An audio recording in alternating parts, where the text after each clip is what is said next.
Hello everyone, welcome back to Sudhir Tutorials. Hope that you all are fit and fine and doing well and preparing for your exams as your final exams and board exams are very near.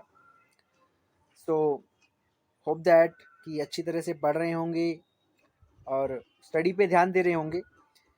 तो मैं सुधीर सिंह और ये आपका अच्छा सा channel प्यारा सा channel Sudhir tutorials जिस पे हम अच्छे कंटेंट लाने की कोशिश करते रहते हैं। बस थोड़ा-सा लेट हो जाता है क्योंकि मुझे ज़्यादा टाइम नहीं मिल पाता है, तो उसके लिए सॉरी। और हो सके तो सपोर्ट करें अपनी और चैनल को ग्रो करने में हेल्प करें ताकि ज़्यादा से ज़्यादा लोग इसका प्रॉफ़िट ले सकें, फ़ायदा उठा सकें। तो आज का जो वीडियो है, जैसा कि आप लोगों को थंबनेल से ही पता लग गया होगा कि जो आज का वीडियो है, वो यूक्रेन और रशिया के बीच जो क्राइसिस चल रहा है, उसके रिलेटेड है। तो सबसे पहले मैं बात करना चाहूँगा कि रशिया और यूक्रेन दोनों देशों के बारे में आप अच्छी तरह से जानते होंगे, अच्छी तरह से आपको पता होगा। तो जो रशिया है, वो यूक्रेन के ऊपर कब्ज़ा करना चाहता है, या कह सकते हैं कि जो यूक्रेन है, रशिया और यूक्रेन दोनों के बीच में जो संबंध है इस समय अच्छे नहीं चल रहे हैं, काफ़ी टाइम से सही नहीं चल रहे हैं, जिसका नतीजा आज वॉर में चेंज हो गया है और हो सकता है ये वर्ल्ड वॉर 3 में चेंज हो जाए, क्योंकि जो यूरोपियन कंट्रीज़ हैं वो सभी जो हैं वॉर में शामिल होने जा रही हैं। तो देखो, यूक्रेन की जो सीमा है वो पश्चिमी यूरोप में पश्चिमी और पूर्वी रूस से लगी हुई है। यूक्रेन की सीमा पश्चिम में यूरोप और पूर्व में रूस से जुड़ी हुई है। दोबारा से, जो यूक्रेन की सीमाएं हैं वो पश्चिम में यानी कि वेस्ट में यूरोप से और पूर्व यानी ईस्ट में जो है रशिया से जुड़ी हुई है। अभी 1991 तक जो यूक्रेन था वो पूर्ववर्ती सोवियत संघ, ठीक है, पूर्ववर्ती सोवियत संघ जो था उसका हिस्सा रहा है, ठीक है। अभी रूस और यूक्रेन के बीच में जो तनाव है वो नवंबर 2013 तक या नवंबर 2013 में शुरू हुआ, जब यूक्रेन के राष्ट्रपति राष्ट्रपति कौन, विक्टर यानुकोविच, उस समय यानी 2013 में वहाँ के राष्ट्रपति थे विक्टर यानुकोविच, जो कि जिनका जो है कीव, जो कि क्या नाम है अपना यूक्रेन का एक शहर है कीव, वहाँ पे उनका विरोध शुरू हुआ। जो वहाँ के राष्ट्रपति थे विक्टर यानुकोविच, उनका उस कीव नामक प्रदेश में या कीव नामक स्थान में उनका जो विरोध है वो शुरू हुआ, जबकि उन्हीं प्रेसिडेंट को या उन्हीं जो राष्ट्रपति थे उनको रूस का समर्थन था, रूस की रशिया की सपोर्ट थी।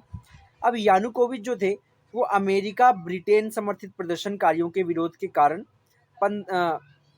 डेट एग्जैक्ट याद नहीं है, बट फरवरी 2014 में देश छोड़कर भाग गया। दोबारा से, जो यानुकोविच को अमेरिका ब्रिटेन समर्थित प्रदर्शनकारियों का विरोध हुआ, जिसके कारण फरवरी 2014 में देश छोड़कर भागना पड़ा यानुकोविच को। जो वहाँ के प्रेसिडेंट थे वहाँ पे उनको अमेरिका ब्रिटेन का जो समर्थन जिनको प्राप्त था, उन प्रदर्शनकारियों ने जब उसका विरोध किया तो उसको 2014 में, फरवरी 2014 में उसको अपना जो यूक्रेन था उसको छोड़ के भागना पड़ा, देश छोड़ के भागना पड़ा। इसी से नाराज होकर, खफा होकर, जो रूस के दक्षिणी यूक्रेन यानी कि रशिया ने दक्षिणी यूक्रेन के क्रीमिया पर कब्जा कर लिया। जो रूस था, रशिया ने जो सदर्न यूक्रेन है वहाँ पर अपना कब्जा कर लिया था। इसके बाद वहाँ के अलगाववादी थे, यूक्रेन के जो अलगाववादी थे जिस पर उन्होंने कब्जा किया था, उनको रशिया ने समर्थन दिया। अब इन अलगाववादियों ने पूर्वी यूक्रेन को समर्थन दिया। इसने जो पश्चिमी यूक्रेन में तो रशिया का कब्जा हो गया था, ठीक है। अब वहाँ के जो अलगाववादी थे उनको रशिया का समर्थन मिल रहा था, और फिर उन अलगाववादियों ने क्या किया कि जो उन्हीं अलगाववादियों ने पूर्वी यूक्रेन के बड़े हिस्से पर कब्जा कर लिया, ठीक है जी। तो 2014 के बाद रूस समर्थक जो अलगाववादी थे और यूक्रेन की जो सेना थी उनके बीच में बहस शुरू हो गई उनके, ठीक है, और उसको प्राप्त करने का संघर्ष जो है वो चलता रहा। अब संघर्ष चल रहा था, तो 2014 के बाद रूस समर्थन अलगाववादी जो थे, जो यूक्रेन की सेना के बीच और यूक्रेन की सेना और उन अलगाववादियों के बीच में काफ़ी समय तक बहस चला और उस संघर्ष चलता रहा। इससे पहले जब 1991 में यूक्रेन सोवियत संघ से अलग हुआ था, 1991 में, इन द ईयर 1991 जो यूक्रेन था वो सोवियत संघ से अलग हो गया था, ठीक है। सोवियत संघ से अलग होने के बाद कई बार जो क्रीमिया को लेकर दोनों देशों में टकराव हुआ, जो क्रीमिया शहर है या स्थान है वहाँ का, उसके रिलेटेड दोनों देशों में कई बार टकराव हुआ रशिया और यूक्रेन के बीच में। अब 2014 के बाद रूस और यूक्रेन में लगातार तनाव टकराव चलता बढ़ने लगा, ठीक है। उसको रोकने के लिए, शांति कायम रखने के लिए जो पश्चिमी देश थे, यूरोप वगैरह, उन्होंने कोशिश भी करी, ठीक है। और फ्रांस और जर्मनी ने 2015 में बेलारूस, ठीक है, वो भी वहीं का स्थान है बेलारूस, फ्रांस और जर्मनी में 2014 में बेलारूस, बेलारूस की जो राजधानी थी मिन्स्क, मिन्स्क बोलते हैं, मिन्स्क, वहां पे दोनों के बीच शांति और संघर्ष का विराम समझौता कराया गया। दोनों देशों का वहां पर मिन्स्क में शांति और संघर्ष विराम का, यानी कि स्ट्रगल छोड़ने के लिए और शांतिपूर्वक रहने के लिए जो है वहां पे समझौता कराया गया, इन देशों ने करवाया। अब हाल ही में यूक्रेन ने नाटो से करीबी व दोस्ती संगाठन, जो उनका दोस्ती गांठना शुरू किया, यानी कि यूक्रेन ने नाटो, नाटो आप लोगों को पता होगा, नाटो के बारे में जरा बता दूं। नाटो एक संगठन है, नाटो का पूरा नाम है North Atlantic Treaty Organization. North Atlantic Treaty Organization is the full name of NATO. यानी कि नाटो जो है 1949 में इसका संगठन जो है बनाया गया था, इसको रेडी किया गया था, 1949 में बना, और एक सैन्य संगठन है ये। It is a kind of security purpose organization, जिसमें शुरुआत में सिर्फ 12 देश थे। In starting there was only 12 states या 12 कंट्रीज, जिनमें अमेरिका, कनाडा, ब्रिटेन और फ्रांस शामिल थे। इन नाटो में जो संगठन था, इसमें अमेरिका, कनाडा, ब्रिटेन और फ्रांस शामिल था। अब इस संगठन का मूल सिद्धांत ये था कि जब भी कोई देश किसी तीसरे देश पर हमला करेगा, जब भी कोई देश किसी तीसरे देश पर हमला करता है, तो ये जो इस संगठन के जो देश हैं वो उस देश की प्रोटेक्शन के लिए आगे आएंगे, हमेशा उस देश की हेल्प करेंगे, ठीक है। नाटो का क्या था, मतलब नाटो जो था, नाटो ऑर्गेनाइजेशन, वो इसलिए बना था, उसका प्रिंसिपल ये था कि जब भी कोई भी देश किसी तीसरे देश पर या फिर किसी भी उस यूनियन वाले या नाटो के संगठन वाले जो राज्य हैं या देश हैं, उन पे अगर किसी पे कोई देश मतलब आक्रमण करता है, तो उस संगठन के बाकी के जो देश हैं वो उस देश की प्रोटेक्शन करेंगे, हमेशा आगे आएंगे, ये था। तो बाकी इसका जो मूल उद्देश्य था वो युद्ध के बाद रूस का यूरोप पर विस्तार रोकना था, क्योंकि देखो जो रशिया है वो लगातार यूरोप पे अपना कब्जा करता ही जा रहा था, ठीक है। 1991 से देख लो, लगातार वो कब्जा कर ही जा रहा है रशिया, ठीक है। तो उसका उद्देश्य था कि रूस का यूरोप जो अपना कब्जा कर ही जा रहा था रूस, उसको रोकना उसका मूल उद्देश्य था। उसको रोकने के लिए नाटो जो है मेन बना था। अभी हालांकि इस समय जो नाटो है उसमें अबाउट 30 कंट्रीज शामिल हैं, about 30 countries are in NATO, and some of these countries are America, Canada, Britain, France, ये सब कुछ देश हैं जो नाटो में शामिल हैं। तो ये नाटो संगठन जो है शांति और जो ये अहिंसा हो रही है, जो फिर लड़ाई वगैरह है, इससे प्रोटेक्ट करने के लिए बनाया गया था। अभी फिलहाल में अब 1991 में सोवियत संघ का जब पतन हुआ, उसको जो फिनिश, उसका जो मतलब लास्ट कर दिया गया, तो जो उसके उत्तराधिकारी राज्य थे सोवियत संघ के, जो दो पक्षीय संबंध बना के रख रहे थे, तो उसी के तनाव, दो पक्षीय संबंध, आपको पता ही है कि इंसान जब भी दो नाव में पाँव रखता है तो वो जरूर डूबता है, पक्का ही डूबता है। तो वही काम हुआ कि जो दो पक्षीय संबंध बना रहा था, उससे क्या हुआ कि तनाव बढ़ने लगा, देशों के रिलेशंस के बीच में तनाव बढ़ने लगा और पूरी तरह से शत्रुता का दौर आ गया। पूरा तरह मतलब पूरी जो एनिमिटी है वो फैल गई पूरा देश में। मतलब अशांति फैल गई। अब 1990 यानी 1991 से ठीक पहले 1990 के दशक में के शुरुआत में जो यूक्रेन की नीति थी, वो अपने देश को, यूक्रेन की नीति क्या थी कि वो अपने देश को एक इंडिपेंडेंट देश बनाना चाहता था, ठीक है, अलग अपना राज्य स्थापित, अपना अलग कंट्री जो है स्थापित करना चाहता था, और संप्रभुता और स्वतंत्रता जो है सुनिश्चित करना चाहता था। वो एक इंडिपेंडेंट कंट्री बनना चाहता था। ये उसका जो है मोटिव था, वो ये उसकी आकांक्षाएं थी। तो इसके बाद एक विदेश नीति थी जो यूरोपीय संघ, यूरोस और बाकी शक्तिशाली राज्यों के साथ संतुलित सहयोग करती थी। कहने का मतलब कि एक विदेश नीति थी, फॉरेन पॉलिसी थी, जिसमें यूरोपीय संघ, रशिया और कुछ अलग और भी जो पावरफुल कंट्रीज थी, उनके साथ में एक मतलब बैलेंस टाइप बना के रखना था, उनसे प्रॉपर मतलब जो अपना व्यवहार है बना करके रखना था। लेकिन 2014 की क्रांति के बाद में दोनों देशों के जो निर्वाचित राष्ट्रपति थे, उनके बीच में शत्रुतापूर्ण भाव जो है आ गए। तो इससे क्या हुआ, यूक्रेन के जो निर्वाचित राष्ट्रपति थे विक्टर यानुकोविच, और उनके जो समर्थन थे, जैसा कि मैं पहले बता चुका हूँ, उनको पछाड़ दिया, उनको मीन्स उनको फेल कर दिया, क्योंकि उन्होंने यूरोपीय संघ के साथ एक राजनीतिक संघ और मुक्त व्यापार समझौते पर हस्ताक्षर करने से इनकार कर दिया था। क्या हुआ था, ये जो यानुकोविच थे, विक्टर यानुकोविच, वहाँ के राष्ट्रपति, और संघ के साथ जो उनका संघ था, उनका जो यूनियन था, उनके साथ एक राजनीतिक संघ, मतलब एक राजनीतिक रूल आया। वो क्या था कि व्यापार समझौते, कोई वहाँ की पॉलिसी रही होगी कि व्यापार समझौते पर हस्ताक्षर यानी कि उसको साइन करने से, उसको इम्प्लीमेंट करने से मना कर दिया उन्होंने, जिससे यूक्रेन में बहुमत का समर्थन प्राप्त था। मतलब जो रूल थे जिनको पास करना था, जिसको मना कर दिया था वहाँ के प्रेसिडेंट ने, उस रूल को उस रूल को यूक्रेन के जो लोग थे उनका समर्थन प्राप्त था।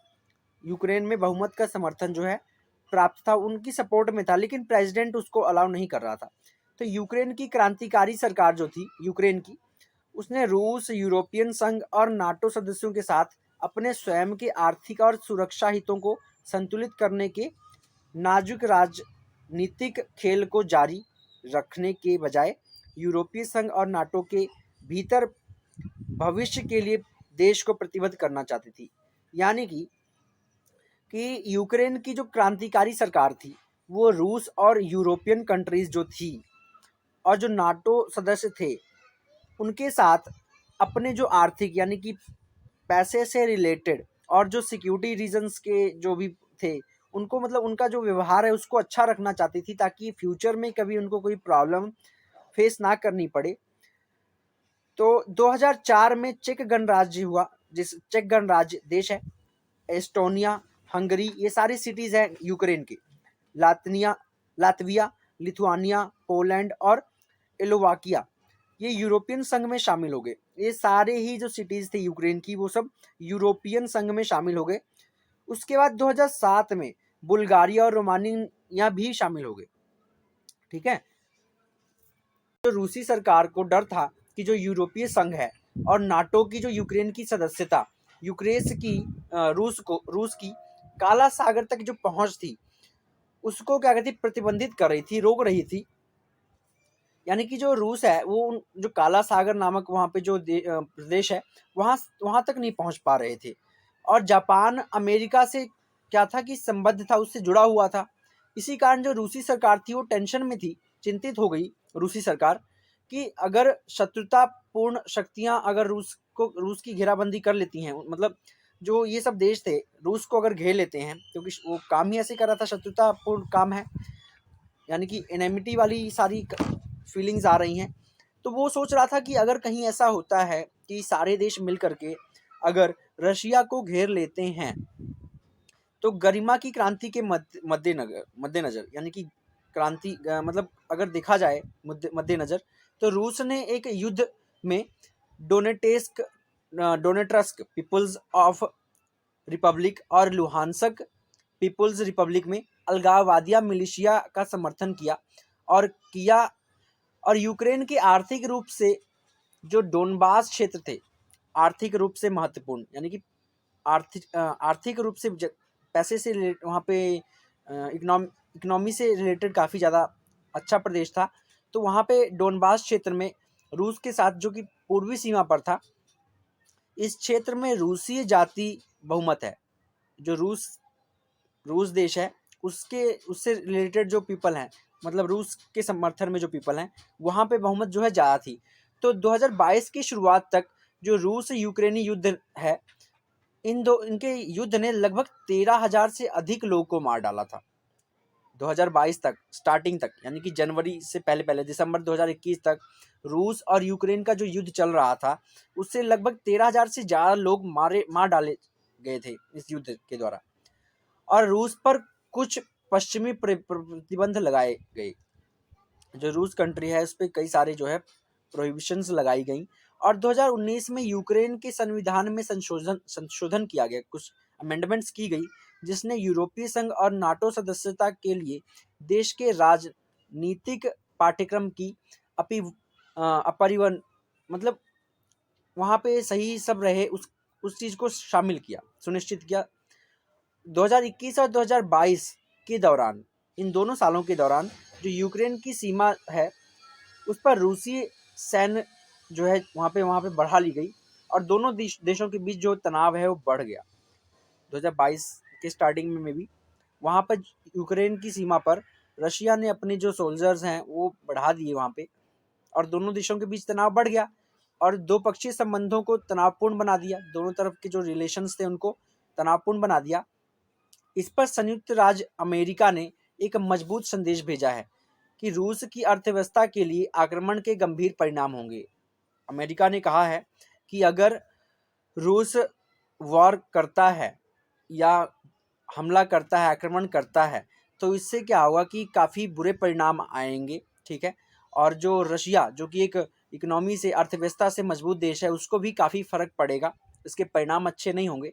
तो 24 फरवरी 2022 को रूस ने यूक्रेन पर आक्रमण किया।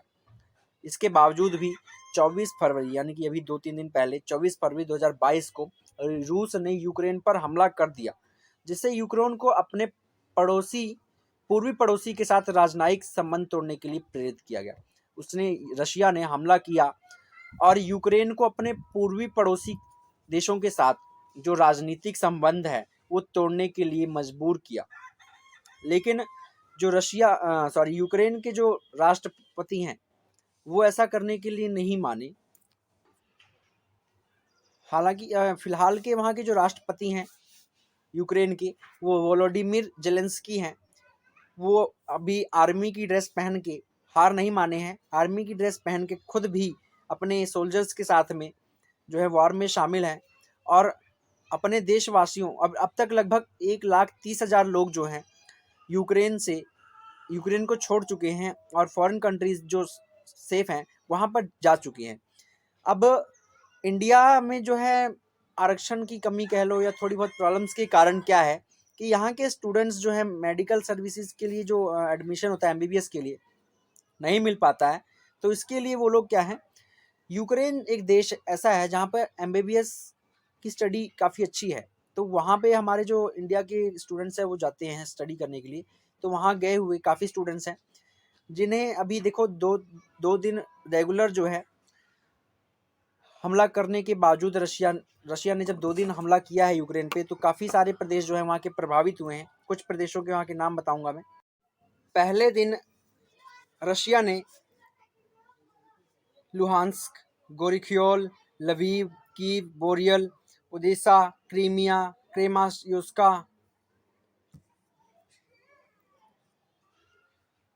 क्रेमायोस्का, रामकिया, डेनेस्का, इवानो, इन सब शहरों में पहले दिन जो रशिया है उसने अटैक किया था यूक्रेन के अंदर में। अभी रूस यूक्रेन की जो जंग हुई है इसमें काफ़ी सारे लोग भी मरे हैं, ठीक है। अब जो है आज चौथा दिन है रशिया का अटैक किए हुए, और आज जो मतलब रशिया जो है अब कीव के ऊपर, जो कीव वहाँ का शहर है, वहाँ पे अपना शासन करना चाहता है, उस पर कब्जा करना चाहता है। वहाँ पे जो 56 टैंकों वाली चेचन विशेष बलों की मजबूत दीवार थी उसको भी तोड़ दिया है। 56 टैंकों वाली जो दीवार थी चेचन, काफ़ी सारा उसमें पावर्स थी, उसको तोड़ चुकी है रशिया। इसके साथ ही रशिया ने यूक्रेन में बहुत सारी चीज़ें जो है नष्ट कर दी हैं। रूस ने काफ़ी ज़्यादा नुकसान किया है यूक्रेन का। यूक्रेन के जो खार्किव में एक गैस लाइन की जो पाइप है उसको भी उड़ा दिया है। वहाँ वासिल्किव शहर में रूसी बैलिस्टिक मिसाइलों में एक तेल डिपो को भी टारगेट किया जा रहा है, उसको भी रशिया ख़त्म करने के मूड में है। कीव पर कब्जे करने के लिए रूस ने चारों ओर से हमला बोल दिया है यूक्रेन के ऊपर में, कीव के ऊपर करना चाहता है। और रात 9 बजे यहाँ 2 धमाके हुए थे। कल रात 9 बजे 2 धमाके हुए थे। तो रूस ने कीव के पास स्थित जो radioactive waste disposal site है, एयर स्ट्राइक कर दी है वहाँ पर। यहाँ से अभी कोई खबर नहीं आई है रिसाव की, यहाँ पे मतलब कोई भी प्रॉब्लम की अभी तक खबर नहीं आई है ज़्यादा। अब सोमवार से ना आने वाला मंडे जो है वहाँ उस मंडे से जो रूसी मुद्रा है वहाँ पे भारी गिरावट हो सकती है, क्योंकि यूक्रेन में जंग जब छेड़ दी गई है तो वहाँ पे प्रबंध करना थोड़ा सा डिफ़िकल्ट है। इस बीच जो रूसी सेंट्रल बैंक के पूर्व शीर्ष अधिकारी है उन्होंने शंका जताई है कि हो सकता है कि मंडे तक जो वहाँ की करेंसी है उसके रेट गिर जाएं। अगर सीधे लड़ाई होती है रूस और यूक्रेन की तो इसका मतलब है कि तीसरा युद्ध, ठीक है। तो जो अमेरिका के राष्ट्रपति हैं जो बाइडेन, उन्होंने कहा है कि हमारे पास 2 ही ऑप्शंस हैं। एक तो यह कि रूस जो है सीधा उनसे लड़ाई करे अमेरिका से, या तीसरे विश्व युद्ध की शुरुआत हो जाएगी। यही 2 ऑप्शंस हैं। तो ये सुनिश्चित किया जाए कि जो भी देश अंतर्राष्ट्रीय कानून का उल्लंघन करते हैं उसे इसकी कीमत चुकानी पड़ेगी। मतलब जो भी देश जो हैं इसका उल्लंघन करते हैं पॉलिसी का, उसको कीमत तो चुकानी पड़ेगी। अब यूक्रेन के जो पीएम हैं उन्होंने पश्चिमी जो देश हैं उनका आभार जताया है, उनकी मतलब प्रेज करी है। जो पश्चिमी देश हैं जो रूस के बैंकों को स्विफ्ट मैसेजिंग सिस्टम से प्रतिबंधित करने के फैसले का यूक्रेन ने स्वागत किया है। उन्होंने मतलब रशिया की जो स्विफ्ट मैसेजिंग सिस्टम है उसको रोक दिया है, तो इसका यूक्रेन ने स्वागत किया है। और यूक्रेन के जो प्रधानमंत्री हैं डेनिस श्यामल, उन्होंने ट्विटर पर लिखा कि आप सभी का आभार, मतलब उनको थैंक यू कहा है। तो जो यूक्रेन है, अब आपको जैसा कि पता लग ही गया होगा कि क्यों हो रही है यूक्रेन और रशिया के बीच में लड़ाई। जो यूक्रेन है it is a part of Russia. पहले ये दोनों एक ही पार्ट थे, बस जैसा कि मैंने बताया कि 1991 में जो यूक्रेन है अपना इंडिपेंडेंट होना चाहता था, तो उसने इंडिपेंडेंट होने के लिए जो लड़ाई है शुरू करी और इंडिपेंडेंट अपना कंट्री बना ली। अब यूक्रेन अलग तो हो गया। अब जो अमेरिका है वो यूक्रेन में जाकर के कुछ सैन्य अभ्यास करने वाला था, ठीक है। तो जिससे कि रशिया की जो सिक्योरिटी या प्राइवेसी को हानि पहुंचने वाली थी, इसलिए रशिया जो है उसका बहिष्कार कर रहा है। इसीलिए वो यूक्रेन के ऊपर हमला कर रहा है, क्योंकि अगर अमेरिका वहां जाती है तो रशिया की सिक्योरिटी प्राइवेसी में फ़र्क पड़ेगा, जिससे हो सकता है कि रशिया बहुत बड़ा, हमारे पूरे विश्व का सबसे बड़ा देश है। तो वहाँ पे कई सारी चीज़ें हैं जो अभी देश को किसी भी संसार में नहीं पता है, कई सारी ऐसी खुफिया चीज़ें हैं। तो हो सकता है अमेरिका वहाँ पे जाता तो वहाँ पे अब मतलब कुछ जानकारी इंफॉर्मेशन लीक होती, तो कुछ ये भी रीजंस हैं। इसलिए अगर यूक्रेन और रशिया की लड़ाई होती है तो अमेरिका अगर साथ में आता है तो थर्ड वर्ल्ड वॉर पक्का है। तो अब मैं फाइनली आप लोगों को बस यही कहना चाहूँगा कि ये जो यूक्रेन और रशिया का जो युद्ध है इसका यही सोल्यूशन है कि युद्ध को रोक दिया जाए, दोनों देशों की भी समझौता करवा दिया जाए और यूक्रेन जो है पीछे हट जाए। यहाँ मैं बाकी जो यूक्रेन के राष्ट्रपति हैं उनकी मैं काफ़ी ज़्यादा प्रेज़ करूँगा कि ऐसे टाइम पे भी उन्होंने हिम्मत नहीं हारी, बल्कि खुद मैदान में उतर करके लड़ाई के लिए आगे बढ़े हैं अपने देश को प्रोटेक्ट करने के लिए, और अपने देशवासियों से अपील भी कर रहे हैं कि वो देश ना छोड़ें बल्कि उनकी सपोर्ट करें। तो इस चीज़ की मैं उनकी प्रेज़ करता हूँ। लेकिन यूक्रेन और रशिया को युद्ध छोड़ देना चाहिए, क्योंकि अगर युद्ध होता है तो युद्ध का खामियाजा तो सभी देशों को भुगतना पड़ेगा।